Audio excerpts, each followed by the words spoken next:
Des lieux qui défient la logique et qui restent inexpliqués. Qui les ont bâtis et pourquoi, nous ne le saurons jamais. Des lieux fertiles en phénomènes insondables. Trop d'avions et de bateaux ont carrément disparu. Le mystère entourant ces sites nous hante et nous confond. Si ce n'est pas un animal, qu'est-ce que c'est? Restez avec nous alors que nous allons faire le décompte des 10 endroits les plus mystérieux au monde.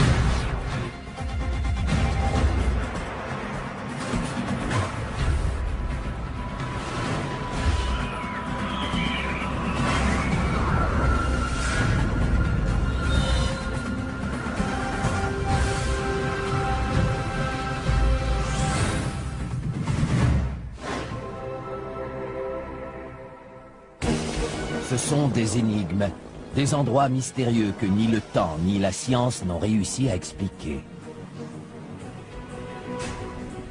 Les légendes qui entourent ces endroits ont donné naissance à de bonnes histoires à raconter et nous mettent au défi de trouver une explication rationnelle. Des scientifiques et des passionnés consacrent leur vie à tenter de trouver une explication à ces phénomènes.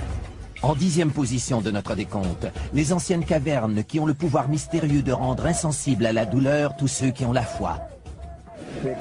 Ils admirent ceux qui se piquent avec des aiguilles et qui ne saignent pas.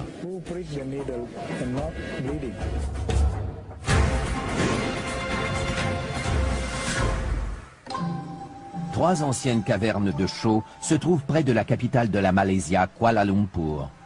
Ces cavernes s'élèvent à 55 mètres au-dessus de la jungle avoisinante. Ces cavernes, qu'on appelle les cavernes de Batu, abritent un temple hindou et sont la résidence du dieu hindou du pouvoir, le seigneur Murugan. Des millions de gens viennent ici. Pourquoi croyez-vous que tant de gens viennent prier ici? C'est parce qu'ils croient que le seigneur Murugan est un dieu puissant qui fait des miracles. C'est ce qui le caractérise. Souvent représenté avec une lance qui est, croit-on, la source du pouvoir du seigneur Murugan, les hindous s'adressent à celui-ci pour le supplier de faire une intervention divine. Mais c'est au cours du festival annuel de Thaipusam que les foules se pressent aux cavernes de Batu et font un pèlerinage pour expier leurs fautes et remercier leur dieu. Pour expier leurs fautes, les fidèles choisissent souvent de commettre des actes d'automutilation en se servant d'une lance, le symbole du seigneur Murugan. Le seigneur Murugan dit que si nous sommes purs, nous pouvons nous transpercer ou même nous tirer une charge avec des crochets dans la peau. Les fidèles disent ne pas ressentir de douleur lorsqu'ils s'infligent des blessures et, fait encore plus étrange, les blessures ne saignent pas. Bien des gens demandent, mais pourquoi ne saignent-ils pas? C'est ça le miracle du seigneur Murugan. Les fidèles attribuent ce miracle au dieu qui réside dans les cavernes de Batu. Lorsque vous leur demandez s'ils ressentent de la douleur, tous vous répondent que non, et que c'est grâce au seigneur Murugan. On pense que les croyants entrent en transe aussitôt qu'on les transperce et ils deviennent ainsi insensibles à la douleur. Le fakir Moussafar, expert en la matière, pratique depuis plus de 50 ans des rituels de perçage comme ceux que l'on voit à Thaipusam. Il croit que cette insensibilité à la douleur relève davantage du domaine de la psychologie que de celui des croyances religieuses. En fait, nous jouons et nous transformons le corps physique. Et chaque fois qu'on fait quelque chose comme ça, on a la possibilité de transcender et d'atteindre un autre état de conscience. Ceux qui participent à ces rituels doivent aussi se soumettre à l'épreuve du temps. Chaque sacrifice dure en moyenne 8 heures. Pour ces gens, les cavernes de Batu sont synonymes de force spirituelle. On voit que le dieu peut faire des miracles. Les cavernes de Batu, où ont lieu chaque année ces rituels étonnants, méritent la 10e position à notre palmarès. En 9e position, un groupe très ancien de mégalithes. Leur existence ne fait pas de doute, même si leur fonction demeure toujours un mystère. C'est un endroit spécial. Qui l'a bâti et pour quelle raison, nous ne le saurons jamais.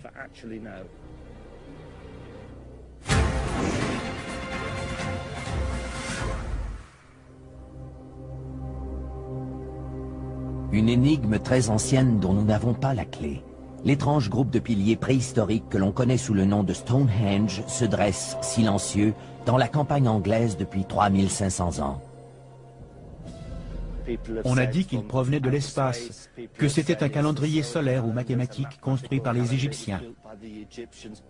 Ce que l'on sait, c'est que ce projet gigantesque a débuté il y a plus de 5000 ans et qu'on en a mis 1500 à le compléter. Des générations s'y sont succédées et ont érigé ces pierres qui pèsent jusqu'à 35 tonnes. Les pierres ont été transportées par l'homme. Les plus grosses proviennent de Marlborough Downs, qui se trouve à 30 km au nord. Les plus petites, connues sous le nom de pierres bleues, proviennent du pays de Galles occidentale, à plus de 320 km d'ici. On ignore quelles routes ont été empruntées et comment les pierres ont été transportées jusqu'ici. Nous n'avons pas d'informations.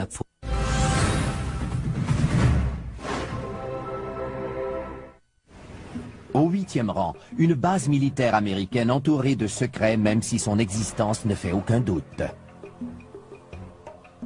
Avez-vous une idée du nombre de gardiens de sécurité là-bas? Pourquoi?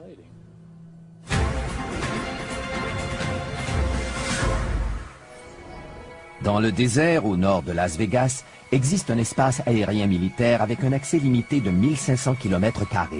La base militaire qui porte aujourd'hui le nom de Groom Lake Test Facility est mieux connue sous le nom de Zone 51. Tapi au fond de ces collines inhospitalières, l'endroit est si secret que les intrus sont avertis qu'ils risquent la mort s'ils pénètrent dans ces lieux. Malgré des mesures et des dispositifs de sécurité imposants, le gouvernement américain nie l'existence de ce lieu depuis 50 ans.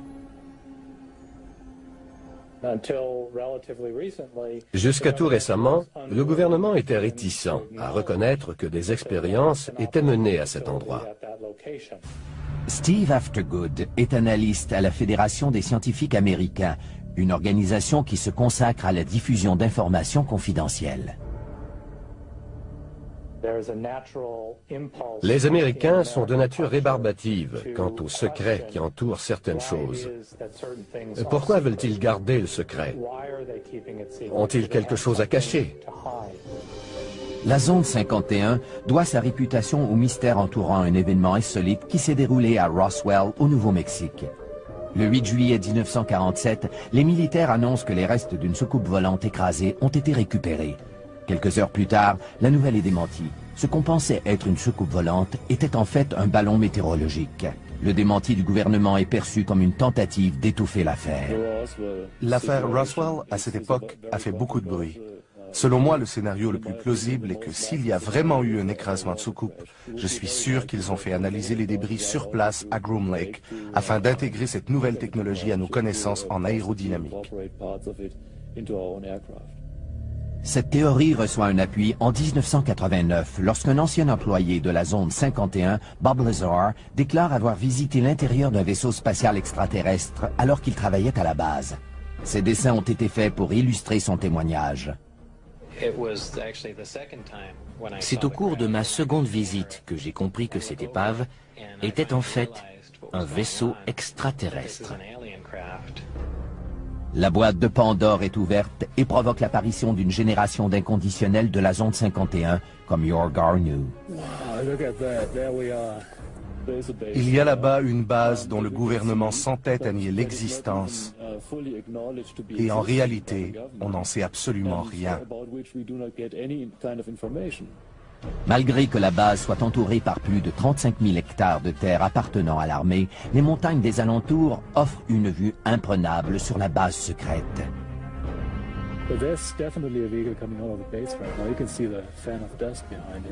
C'est de ce poste d'observation que Yor Garneau a repéré des choses qui lui font croire que cette base n'est pas une base militaire ordinaire.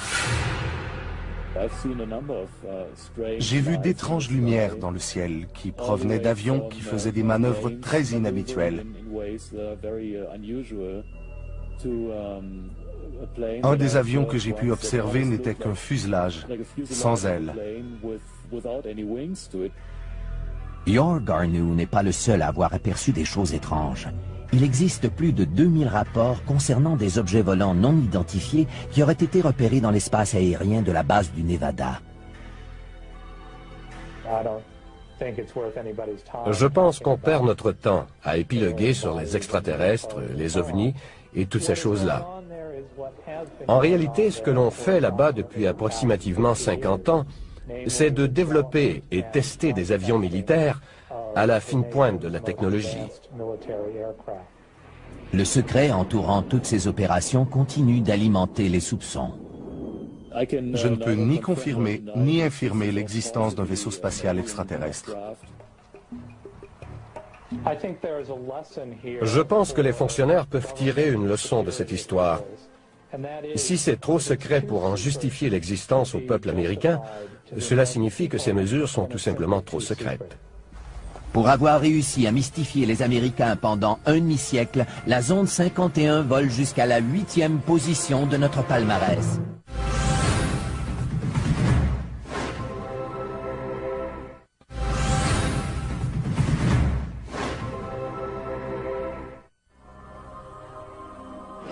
C'est surnaturel, cela dépasse l'entendement.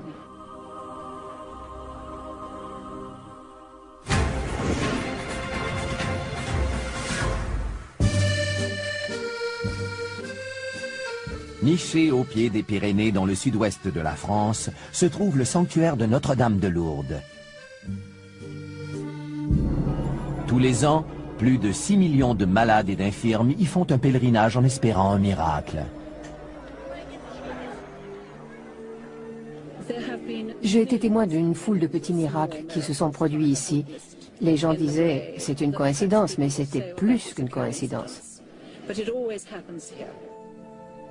Le premier miracle se produit tôt au printemps de 1858, lorsque les Soubirous, de pauvres fermiers, envoient leur fille Bernadette, âgée de 14 ans, chercher du bois dans la forêt. Bernadette a enlevé ses chaussures pour traverser le ruisseau et aller dans la grotte pour trouver du bois. Elle a entendu un bruit comme un souffle de vent. Elle n'a rien ressenti, n'a rien vu, mais lorsqu'elle a relevé la tête, elle a vu la Vierge Marie dans une crevasse. Bernadette rapporte qu'au cours des 5 mois suivants, la mystérieuse dame de la grotte lui apparaît 17 fois.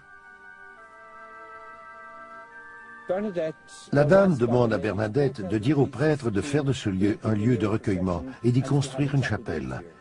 Le curé de la paroisse, pas très enthousiaste, lui dit que si cette dame voulait une église, elle devait d'abord se faire connaître. Bernadette retourne donc à la grotte et lorsque la dame lui apparaît, elle lui demande « Quel est votre nom ?» et elle lui répond « Je suis l'Immaculée Conception ». Le curé enquête sur les apparitions et 4 ans plus tard, il consent à ce qu'une chapelle soit construite sur les lieux. Cette chapelle sera nommée le sanctuaire de Notre-Dame de Lourdes.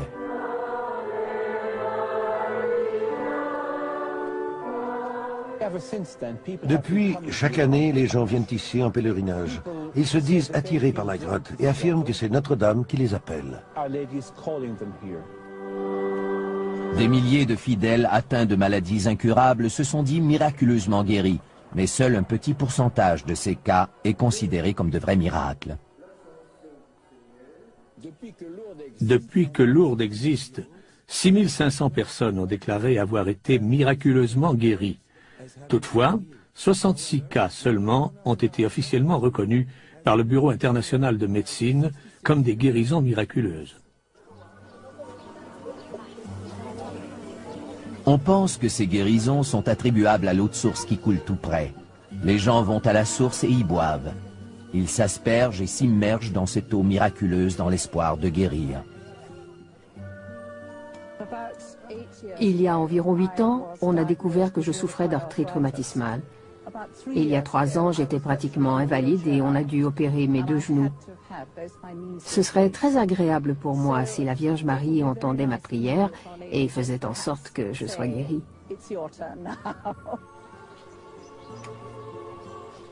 Nos prières ne sont pas toujours exaucées, mais cela arrive à quelques-uns d'entre nous et cela nous réconforte tous. Nous savons que Dieu entend nos prières. Des médecins croient que ces guérisons miraculeuses sont attribuables à l'effet placebo. Nous devons mettre un terme au mythe à propos de l'eau. L'eau n'est pas une cure. L'eau de Lourdes n'a pas de propriétés miraculeuses. Cette eau a été analysée par les plus grands laboratoires du monde.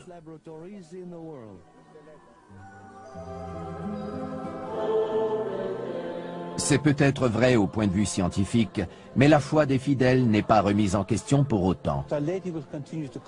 Notre-Dame continue à inciter les gens à venir ici en pèlerinage, à faire des processions. Je pense que les gens recherchent des expériences spirituelles. Et Lourdes est donc un endroit propice. Pour avoir su perpétuer la foi, le sanctuaire de Notre-Dame de Lourdes apparaît au 7e rang de notre palmarès.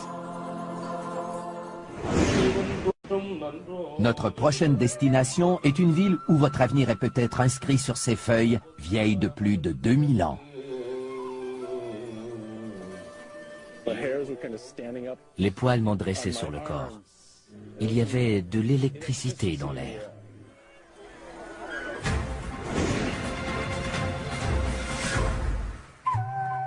Il y a environ 2000 ans, à l'époque du Christ, 7 sages indiens appelés les Saptirashi ont écrit sur des feuilles de palmier les grandes lignes de la vie de toutes les personnes qui vivent sur la terre. 1200 ans plus tard, les feuilles sont découvertes dans un temple de la ville de Vaishti-Varankoil, l'épicentre de l'astrologie situé dans le sud de l'Inde. C'est ici que vivent les liseurs de Nadi, des astrologues qui depuis 600 ans utilisent les anciens écrits sanscrits pour prédire l'avenir et connaître le passé. Vous ne pouvez lire les feuilles qu'ici. Ce n'est pas pareil si vous apportez les feuilles ailleurs pour les lire.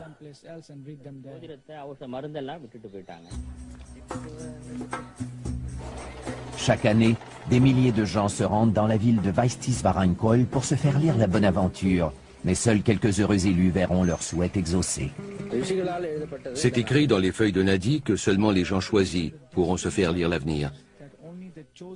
Ces choses-là sont décidées par une volonté supérieure. Si vous êtes du nombre, vous le saurez.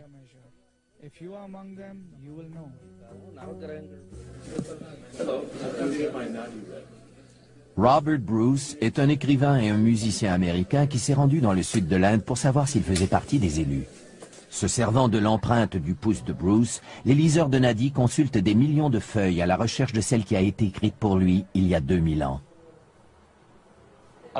Je viens ici avec un esprit ouvert. Si j'apprends quelque chose sur ma personne ou sur le monde qui m'entoure, je serai très heureux.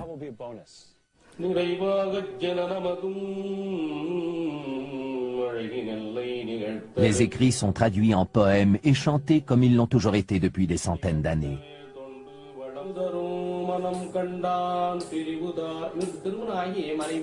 You got married but divorced your wife. Yeah. You got married and divorced.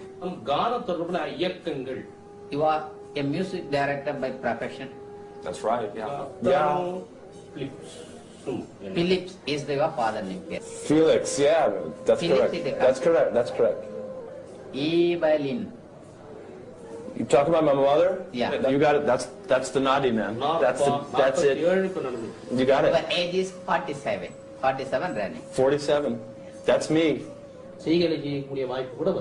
You are going to establish an educational institution related to music and use music as an instrument to heal the people by composing the new musical notes. And your face, just your face will become familiar to all almost. La lecture dure 1 heure. Ça a été une expérience extraordinaire. Ils m'ont dit le nom des membres de ma famille, m'ont parlé de mes intérêts qui tournent autour de l'argent. Ce qui m'a le plus renversé, ce sont leurs prédictions d'avenir. Apprendre que ces rêves se réaliseront est une chose terrifiante. Les feuilles parlent aussi de leur propre avenir. Les liseurs de Nadi ont lu dans les feuilles de palmier que d'ici 100 ans, toutes les feuilles vont devenir noires et ne pourront plus jamais être lues. En attendant ce jour fatidique, la ville de Vaishti-Varankoil demeure un endroit où des forces mystérieuses sont à l'œuvre. Je pense que l'on doit accepter l'expérience pour ce qu'elle est, sans la faire passer à travers nos filtres rationnels. Pour avoir dévoilé le scénario secret de la vie des gens, la ville indienne de Vaishti-Varankoil se hisse à la 6e position de notre palmarès.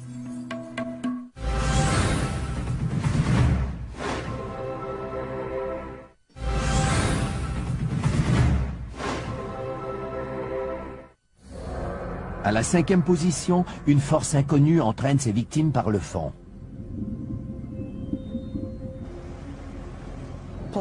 Les avions ont disparu sans laisser de traces dans cette région. Personne ne sait pourquoi.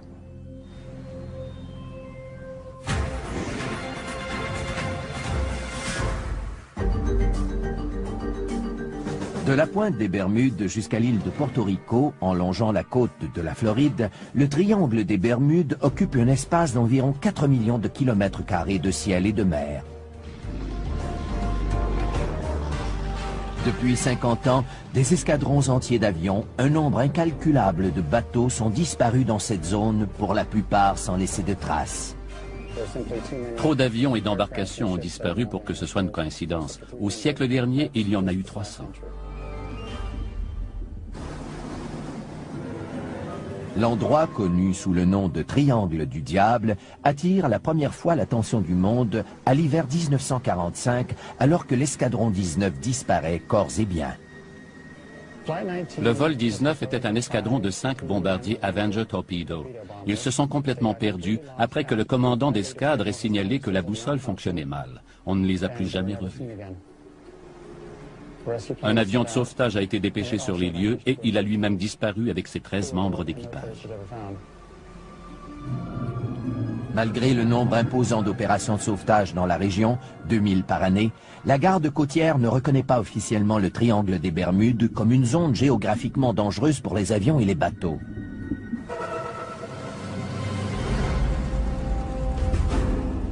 Pour le pilote José Maldonado Torres, le triangle des Bermudes sera à la hauteur de sa triste réputation. Le 28 juin 1980, José et son copilote quittent la République dominicaine et mettent le cap sur Porto Rico. Ils ont quitté la République dominicaine à 18h10 et tout allait bien jusqu'à ce qu'on reçoive un appel de détresse à 20h03.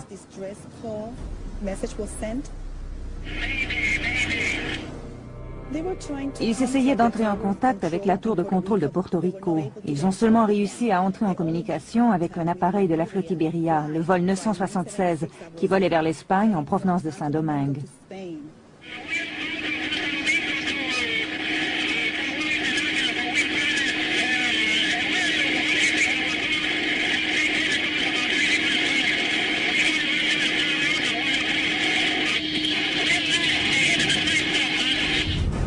Ce sont les derniers mots du pilote. Quelques minutes plus tard, l'avion disparaît sans laisser de traces. Malgré les recherches actives de la garde côtière et de la famille Torres, aucun corps ni débris d'avion ne sera jamais retrouvé. Le pilote Torres a eu le mérite de nous apprendre quelque chose sur ce qui a causé la disparition de son appareil.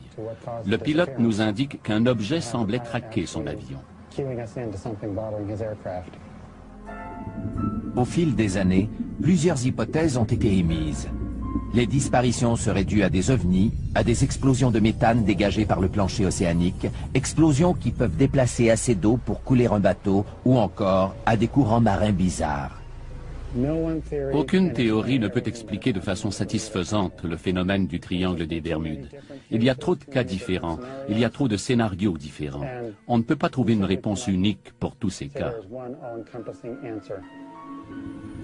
Pour son appétit insatiable d'avions, de bateaux et d'embarcations de toutes sortes, le triangle des Bermudes accède au numéro 5 de notre palmarès.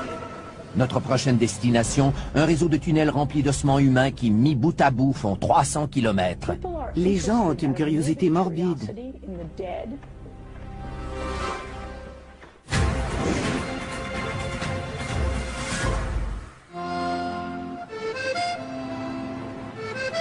Sous les rues animées de Paris reposent les restes de 7 millions de personnes dans la quiétude et l'humidité des catacombes.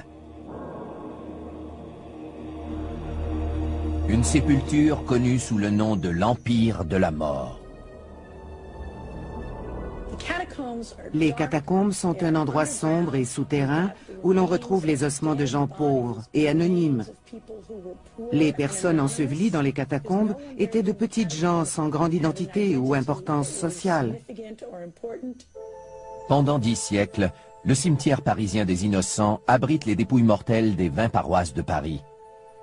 Au XVIIIe siècle, le cimetière est devenu tellement encombré qu'une dénivellation de 2,5 mètres existe entre le terrain du cimetière et la rue. Pour des raisons sanitaires évidentes, on a dû procéder à un grand nettoyage de ce charnier qui bordait les halles de Paris. Un labyrinthe d'anciennes carrières de chaux existe sous la ville et au printemps de 1786, la ronde macabre des squelettes commence. Au début, ils se contentaient de jeter les ossements pêle-mêle dans ces énormes tunnels. Puis, au XIXe siècle, ils décident d'y aller avec plus de méthode. On ignore donc combien de squelettes ont été ainsi déplacés, et si de nouveaux ossements ou de nouveaux cadavres ont été ensevelis dans les catacombes. Dès le début, les gens montrent de l'engouement pour cette fosse commune. Les visites des catacombes ont commencé presque immédiatement après le transfert des ossements au début du XIXe siècle. Les gens ont une fascination morbide pour la mort. Ils aiment entrer dans les lieux sombres et souterrains, surtout parce qu'ils savent qu'ils pourront en ressortir. Aujourd'hui, la ville de Paris permet aux intéressés de visiter les premiers kilomètres de tunnels qui forment les catacombes. Le reste, près de 290 kilomètres, demeure inexploré et interdit. Pour sa part, le Parisien Ulrich Le Flour ne s'intéresse qu'à la portion interdite des catacombes. Depuis 16 ans, il s'affaire à explorer illégalement la portion défendue des catacombes et à faire des relevés cartographiques des lieux.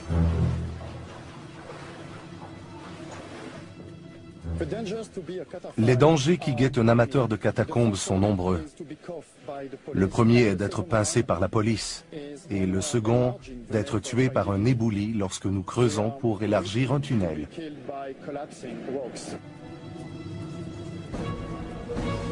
Mais jusqu'ici, l'attrait de l'inconnu se révèle plus fort que les risques encourus. Des amateurs de plus en plus nombreux, évalués à plus de 1000, estiment que leur devoir est d'explorer et de protéger les catacombes pour les générations futures. C'est notre but. En faisant ce que nous faisons, nous cherchons à nous assurer que ces lieux seront davantage protégés qu'ils ne le sont aujourd'hui. Dans les catacombes, il existe des endroits qui restent inexplorés, qui sont en dehors du circuit touristique. L'histoire nous a toujours confrontés à des mystères inhabituels et non résolus.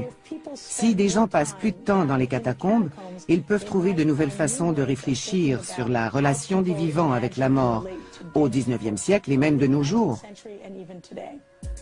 En tant qu'extraordinaire sanctuaire de la mort, les catacombes se feraient un passage jusqu'à la 4e position de notre palmarès.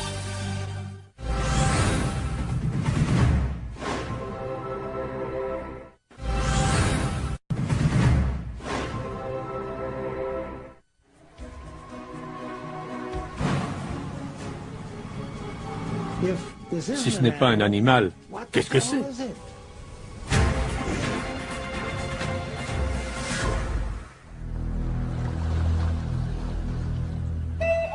Au cœur des montagnes d'Écosse, on retrouve un plan d'eau qui s'étend sur une distance de 38 km et qui recouvre une faille sismique d'une profondeur de 250 mètres. Ce plan d'eau s'appelle le Loch Ness. C'est l'endroit idéal où peuvent se cacher des créatures monstrueuses. Robert Rhines, un diplômé du MIT, a conçu le système radar de dépistage pour le missile Patriot. Plus tard, ses inventions dans le domaine des sonars ont été utilisées pour localiser le Titanic. Sa véritable passion en est une que la plupart des scientifiques considèrent comme farfelue, la chasse aux monstres du Loch Ness.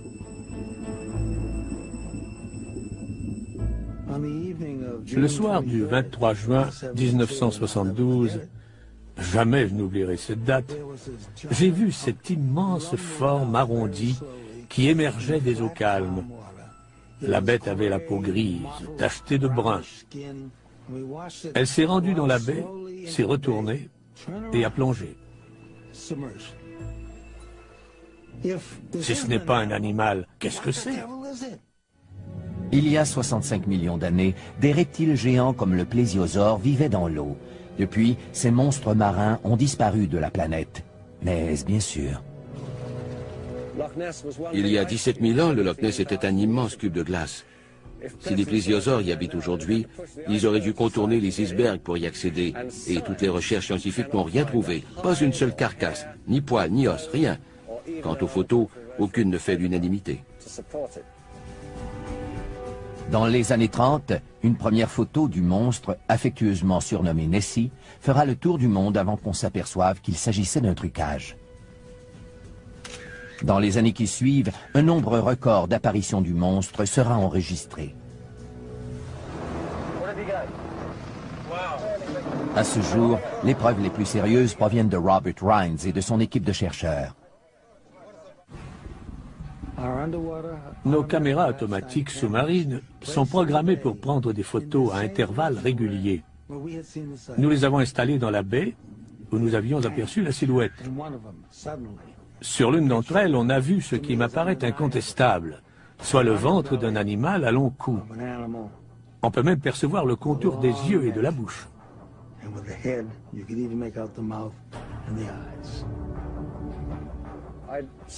Je dirais que le grand coupable dans toute cette affaire, c'est l'eau trouble du Loch Ness. N'importe quelle photo prise dans ce lac sera controversée, parce que les photos sont rarement claires.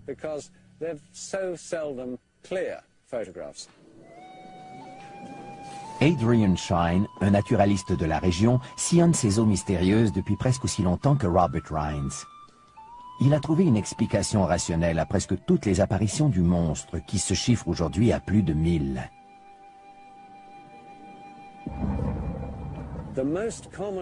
La cause la plus courante de ces supposées apparitions du monstre, ce sont les vagues créées par les embarcations. À la surface du Loch Ness, on voit apparaître de grosses bosses que certaines personnes, beaucoup de gens en fait, confondent avec le dos du monstre.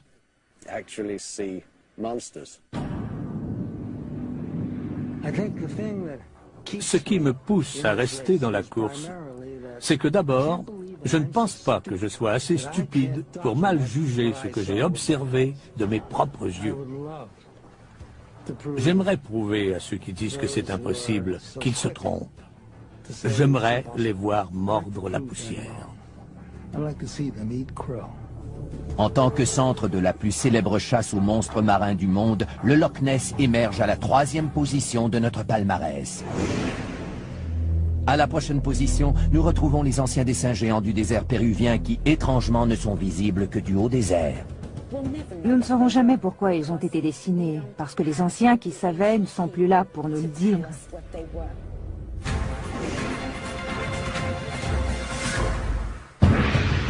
Dans la vallée, au creux des Andes, on peut apercevoir d'immenses dessins d'animaux et des motifs géométriques gravés au sol. Ces dessins, longs de près de 2 km, ont été créés par le peuple Nazca il y a plus de 2000 ans.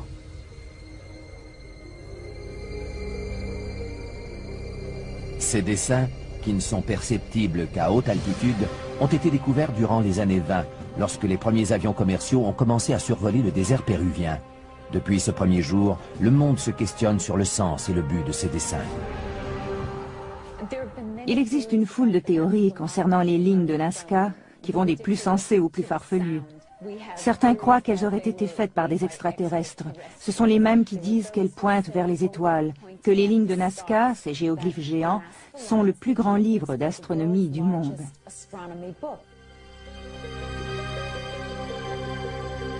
L'archéologue Helen Silverman se spécialise dans la poterie Nazca depuis plus de 30 ans et elle a découvert que les images d'animaux et d'humains peintes sur les poteries sont les mêmes qui ont été reproduites dans le désert.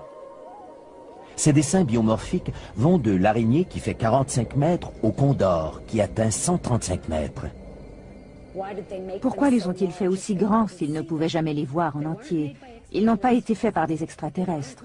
Ils n'ont pas été conçus pour être vus d'en haut, puisque nous savons que les Nazca ne volaient pas et n'avaient pas de montgolfière.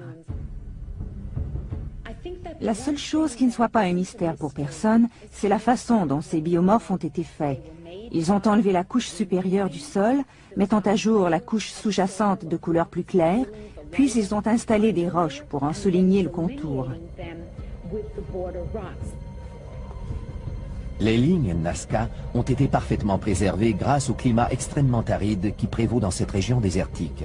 C'est cette pénurie de pluie qui laisse croire à certains chercheurs que ces dessins sont plus qu'une œuvre d'art. David Johnson est un chercheur Nazca qui utilise une baguette de sourcier pour localiser les sources d'eau souterraines. Je crois que les lignes de Nazca sont à l'origine une carte des aqueducs qui servaient aux gens qui vivaient ici dans le passé et qui peuvent encore être utilisées par les gens dans le futur. En observant les petites oscillations de ces baguettes spéciales causées par les subtiles énergies de la Terre, David croit qu'il a mis à jour un ancien réseau d'aqueducs que les Nazca appelaient Puquios.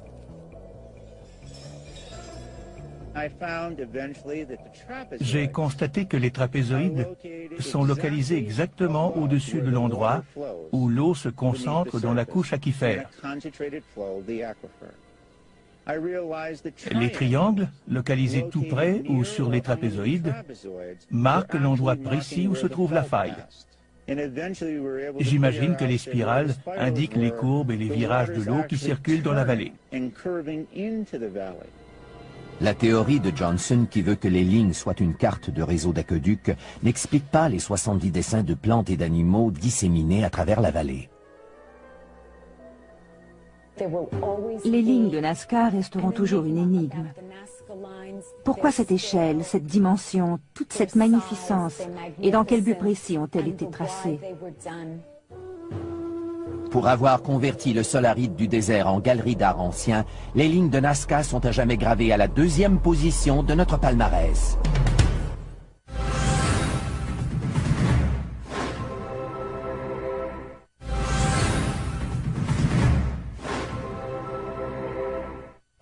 Des perçages indolores de la Malaysia aux intrigants piliers de Stonehenge, à la confidentialité de la zone 51 jusqu'aux sources miraculeuses de France. Nous avons vu les feuilles qui révèlent le futur, avons visité le lieu de perdition des voyageurs ainsi qu'un cimetière souterrain. Nous avons vu aussi une supposée réserve préhistorique et des dessins géants dans le désert. Nous avons gardé pour la fin le site le plus mystérieux d'entre tous. L'endroit le plus mystérieux au monde est le berceau de toutes les civilisations. C'est la raison pour laquelle tant de gens ont consacré leur vie à sa recherche. Nos découvertes peuvent changer la façon d'écrire l'histoire.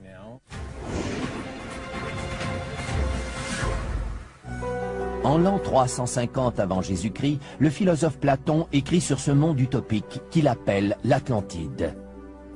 Les habitants de ce continent mythique, d'où l'océan Atlantique tire son nom, sont décrits par Platon comme faisant partie d'une civilisation très avancée.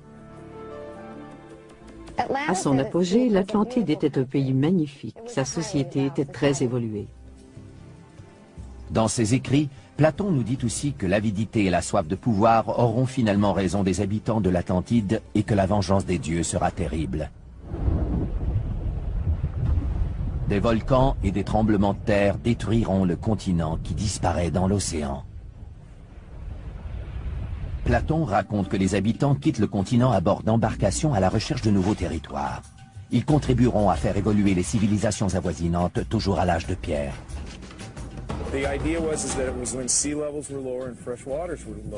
Le célèbre archéologue marin Michael Fort accompagne ses étudiants dans le golfe du Mexique à la recherche d'artefacts pouvant confirmer la migration des habitants de l'Atlantide.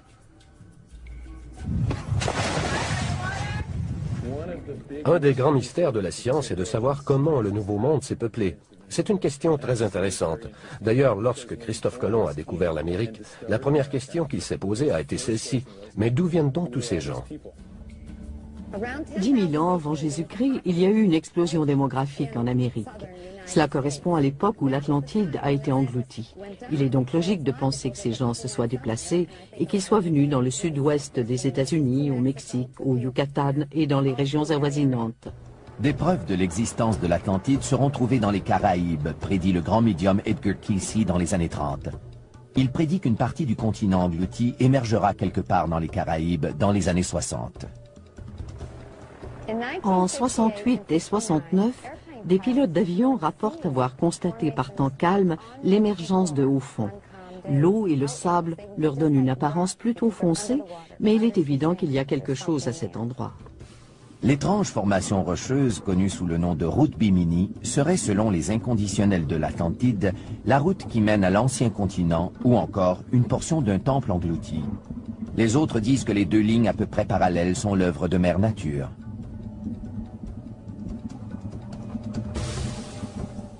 Ce sont des roches carrées qui ressemblent à des pierres taillées. Quelques-unes sont assez volumineuses et ont la forme d'un J. Pour ma part, je dirais qu'elles semblent avoir été taillées par l'homme avant que cette région ne soit engloutie il y a 10 000 ans. À 1500 km de Bimini, dans le golfe du Mexique, d'autres preuves sont peut-être en train d'être remontées à la surface. Michael Fort et ses étudiants ont découvert plus de 2500 artefacts qui, croient-ils, appartiennent à des embarcations de colonisateurs qui se sont implantés en Amérique du Nord en provenance d'endroits comme les Caraïbes.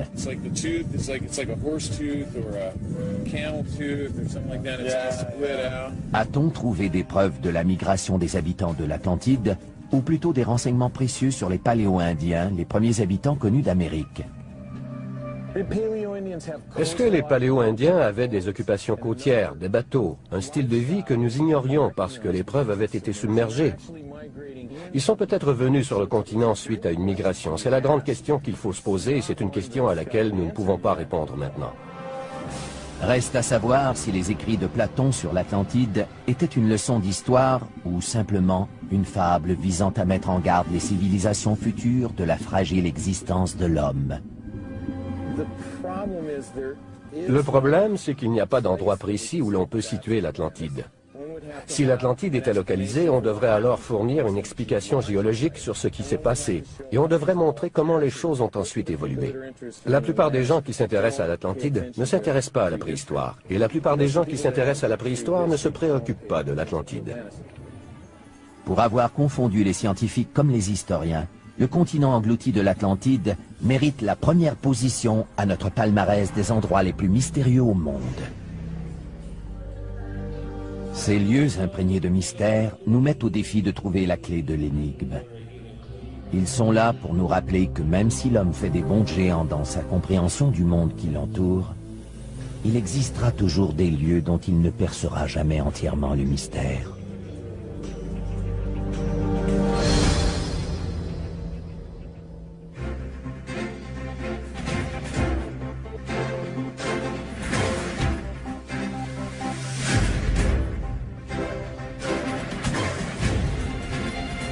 Ce sont des roches carrées qui ressemblent à des pierres taillées. Quelques-unes sont assez volumineuses et ont la forme d'un J. Pour ma part, je dirais qu'elles semblent avoir été taillées par l'homme avant que cette région ne soit engloutie il y a 10 000 ans. À 1500 km de Bimini, dans le golfe du Mexique, d'autres preuves sont peut-être en train d'être remontées à la surface. Michael Fort et ses étudiants ont découvert plus de 2500 artefacts qui, croient-ils, appartiennent à des embarcations de colonisateurs qui se sont implantés en Amérique du Nord en provenance d'endroits comme les Caraïbes.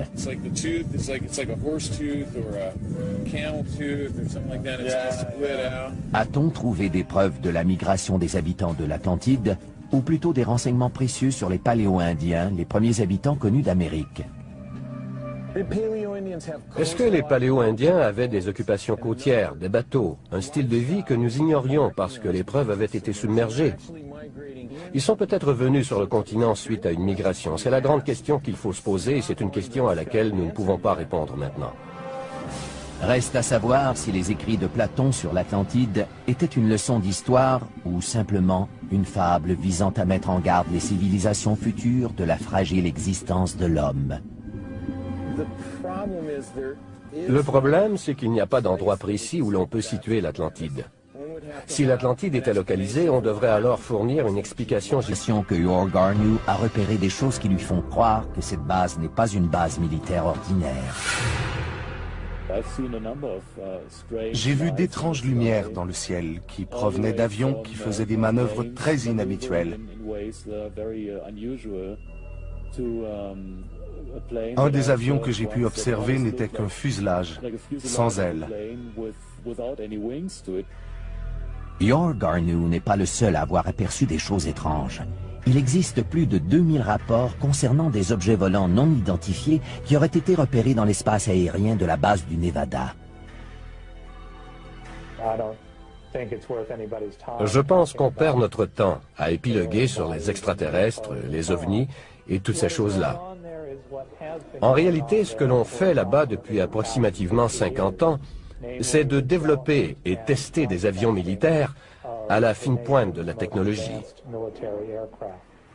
Le secret entourant toutes ces opérations continue d'alimenter les soupçons. Je ne peux ni confirmer ni infirmer l'existence d'un vaisseau spatial extraterrestre. Je pense que les fonctionnaires peuvent tirer une leçon de cette histoire. Si c'est trop secret pour en justifier l'existence au peuple américain, cela signifie que ces mesures sont tout simplement trop secrètes. Pour avoir réussi à mystifier les Américains pendant il y a environ 2000 ans, à l'époque du Christ, 7 sages indiens appelés les Saptirashi ont écrit sur des feuilles de palmier les grandes lignes de la vie de toutes les personnes qui vivent sur la Terre. 1200 ans plus tard, les feuilles sont découvertes dans un temple de la ville de Vaistivarainkoil, l'épicentre de l'astrologie situé dans le sud de l'Inde. C'est ici que vivent les liseurs de Nadi, des astrologues qui depuis 600 ans utilisent les anciens écrits sanscrits pour prédire l'avenir et connaître le passé.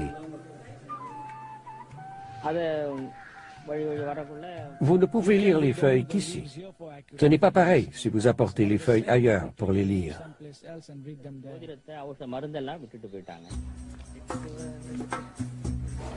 Chaque année, des milliers de gens se rendent dans la ville de Vaistivarainkoil pour se faire lire la bonne aventure, mais seuls quelques heureux élus verront leur souhait exaucé. C'est écrit dans les feuilles de Nadi que seulement les gens choisis pourront se faire lire l'avenir. Ces choses-là sont décidées par une volonté supérieure. Si vous êtes du nombre, vous le saurez.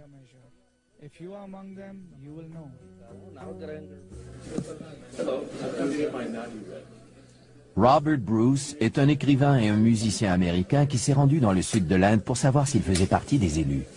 Se servant de l'empreinte du pouce de Bruce, les liseurs de Nadi consultent des millions de feuilles à la recherche de celle qui a été écrite pour lui il y a 2000 ans. Lumière dans le ciel qui provenait d'avions qui faisaient des manœuvres très inhabituelles. Un des avions que j'ai pu observer n'était qu'un fuselage, sans ailes. Yor Garneau n'est pas le seul à avoir aperçu des choses étranges. Il existe plus de 2000 rapports concernant des objets volants non identifiés qui auraient été repérés dans l'espace aérien de la base du Nevada. Je pense qu'on perd notre temps à épiloguer sur les extraterrestres, les ovnis et toutes ces choses-là. En réalité, ce que l'on fait là-bas depuis approximativement 50 ans, c'est de développer et tester des avions militaires à la fine pointe de la technologie. Le secret entourant toutes ces opérations continue d'alimenter les soupçons. Je ne peux ni confirmer ni infirmer l'existence d'un vaisseau spatial extraterrestre. Je pense que les fonctionnaires peuvent tirer une leçon de cette histoire. Si c'est trop secret pour en justifier l'existence au peuple américain, cela signifie que ces mesures sont tout simplement trop secrètes. Pour avoir réussi à mystifier les Américains pendant un demi-siècle, la zone 51 vole jusqu'à la 8e position de notre palmarès.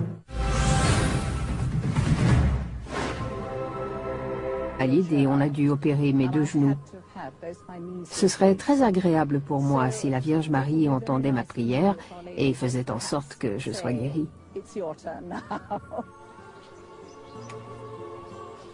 Nos prières ne sont pas toujours exaucées, mais cela arrive à quelques-uns d'entre nous et cela nous réconforte tous.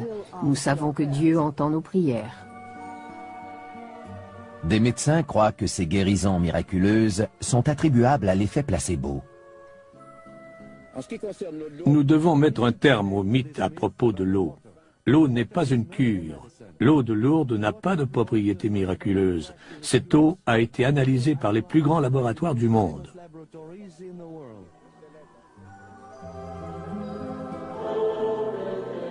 C'est peut-être vrai au point de vue scientifique, mais la foi des fidèles n'est pas remise en question pour autant.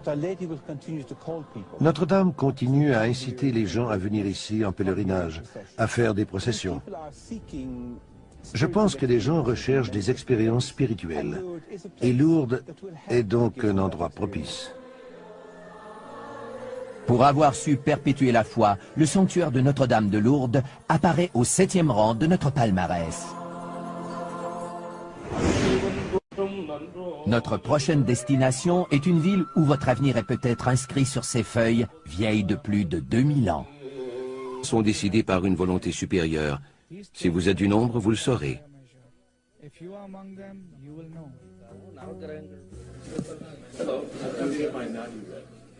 Robert Bruce est un écrivain et un musicien américain qui s'est rendu dans le sud de l'Inde pour savoir s'il faisait partie des élus. Se servant de l'empreinte du pouce de Bruce, les liseurs de Nadi consultent des millions de feuilles à la recherche de celle qui a été écrite pour lui il y a 2000 ans.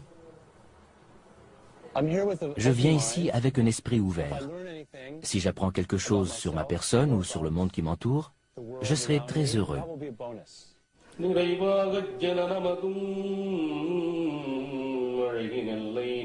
Les écrits sont traduits en poèmes et chantés comme ils l'ont toujours été depuis des centaines d'années.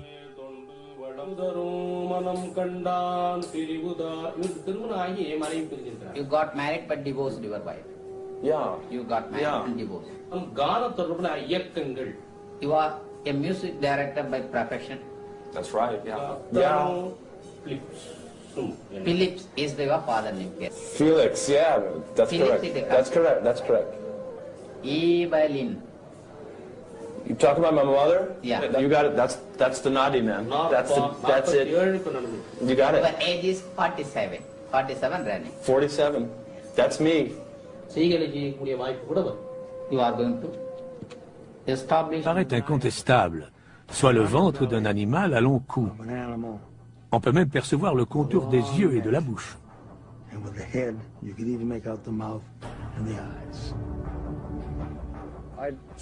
Je dirais que le grand coupable dans toute cette affaire, c'est l'eau trouble du Loch Ness. N'importe quelle photo prise dans ce lac sera controversée, parce que les photos sont rarement claires.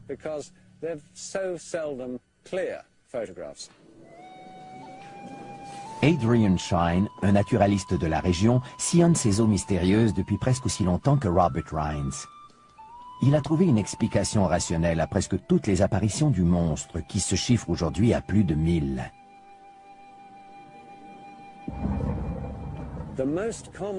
La cause la plus courante de ces supposées apparitions du monstre, ce sont les vagues créées par les embarcations. À la surface du Loch Ness, on voit apparaître de grosses bosses que certaines personnes, beaucoup de gens en fait, confondent avec le dos du monstre.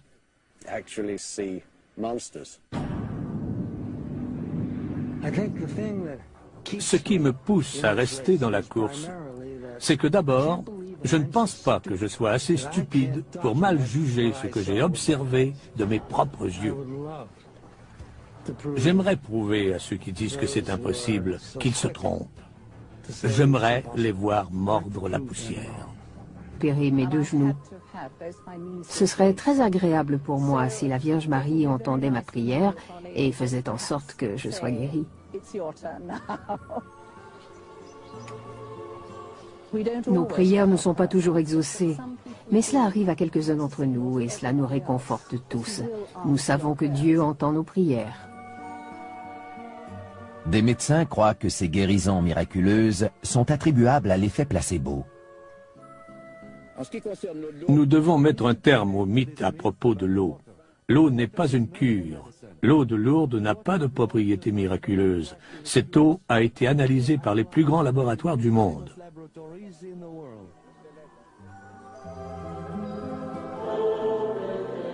C'est peut-être vrai au point de vue scientifique, mais la foi des fidèles n'est pas remise en question pour autant. Notre-Dame continue à inciter les gens à venir ici en pèlerinage, à faire des processions. Je pense que les gens recherchent des expériences spirituelles. Et Lourdes est donc un endroit propice. Pour avoir su perpétuer la foi, le sanctuaire de Notre-Dame de Lourdes apparaît au 7e rang de notre palmarès. Notre prochaine destination est une ville où votre avenir est peut-être inscrit sur ses feuilles, vieilles de plus de 2000 ans. Le sang abrite les dépouilles mortelles des 20 paroisses de Paris. Au XVIIIe siècle, le cimetière est devenu tellement encombré qu'une dénivellation de 2,5 mètres existe entre le terrain du cimetière et la rue. Pour des raisons sanitaires évidentes, on a dû procéder à un grand nettoyage de ce charnier qui bordait les halles de Paris. Un labyrinthe d'anciennes carrières de chaux existe sous la ville et au printemps de 1786, la ronde macabre des squelettes commence. Au début, ils se contentaient de jeter les ossements pêle-mêle dans ces énormes tunnels. Puis, au XIXe siècle, ils décident d'y aller avec plus de méthode. On ignore donc combien de squelettes ont été ainsi déplacés, et si de nouveaux ossements ou de nouveaux cadavres ont été ensevelis dans les catacombes. Dès le début, les gens montrent de l'engouement pour cette fosse commune. Les visites des catacombes ont commencé presque immédiatement après le transfert des ossements au début du XIXe siècle. Les gens ont une fascination morbide pour la mort. Ils aiment entrer dans les lieux sombres et souterrains, surtout parce qu'ils savent qu'ils pourront en ressortir. Aujourd'hui, la ville de Paris permet aux intéressés de visiter les premiers kilomètres de tunnels qui forment les catacombes. Le reste, près de 290 kilomètres, demeure inexploré et interdit.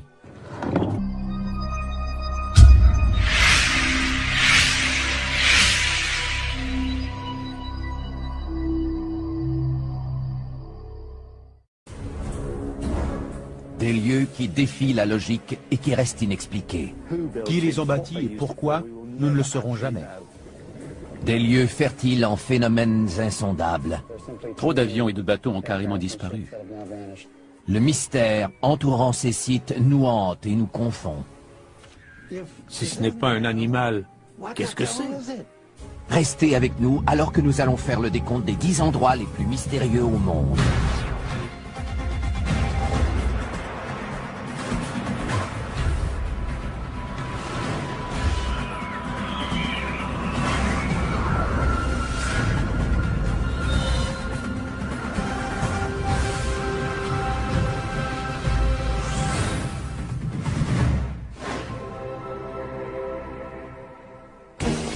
Ce sont des énigmes, des endroits mystérieux que ni le temps ni la science n'ont réussi à expliquer. Les légendes qui entourent ces endroits ont donné naissance à de bonnes histoires à raconter et nous mettent au défi de trouver une explication rationnelle. Des scientifiques et des passionnés consacrent leur vie à tenter de trouver une explication à ces phénomènes. En 10e position de notre décompte, Vaisseau extraterrestre. La boîte de Pandore est ouverte et provoque l'apparition d'une génération d'inconditionnels de la zone 51, comme Your Garnu. Il y a là-bas une base dont le gouvernement s'entête à nier l'existence. Et en réalité, on n'en sait absolument rien. Malgré que la base soit entourée par plus de 35 000 hectares de terre appartenant à l'armée, les montagnes des alentours offrent une vue imprenable sur la base secrète.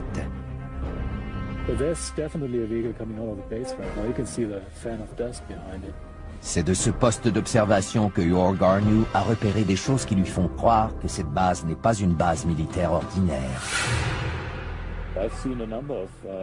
J'ai vu d'étranges lumières dans le ciel qui provenaient d'avions qui faisaient des manœuvres très inhabituelles. Un des avions que j'ai pu observer n'était qu'un fuselage, sans ailes. Your Garnu n'est pas le seul à avoir aperçu des choses étranges. Il existe plus de 2000 rapports concernant des objets volants non identifiés qui auraient été repérés dans l'espace aérien de la base du Nevada. Je pense qu'on perd notre temps à épiloguer sur les extraterrestres, les ovnis et toutes ces choses-là. Qui ressemblent à des pierres taillées. Quelques-unes sont assez volumineuses et ont la forme d'un J. Pour ma part, je dirais qu'elles semblent avoir été taillées par l'homme avant que cette région ne soit engloutie il y a 10 000 ans. À 1500 km de Bimini, dans le golfe du Mexique, d'autres preuves sont peut-être en train d'être remontées à la surface. Michael Ford et ses étudiants ont découvert plus de 2500 artefacts qui, croient-ils, appartiennent à des embarcations de colonisateurs qui se sont implantés en Amérique du Nord en provenance d'endroits comme les Caraïbes.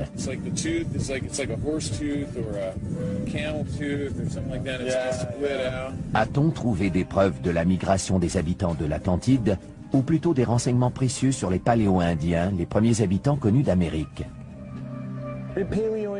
Est-ce que les Paléo-Indiens avaient des occupations côtières, des bateaux, un style de vie que nous ignorions parce que les preuves avaient été submergées? Ils sont peut-être venus sur le continent suite à une migration. C'est la grande question qu'il faut se poser et c'est une question à laquelle nous ne pouvons pas répondre maintenant. Reste à savoir si les écrits de Platon sur l'Atlantide étaient une leçon d'histoire ou simplement une fable visant à mettre en garde les civilisations futures de la fragile existence de l'homme. Le problème, c'est qu'il n'y a pas d'endroit précis où l'on peut situer l'Atlantide. Si l'Atlantide était localisée, on devrait alors fournir une explication géologique sur ce qui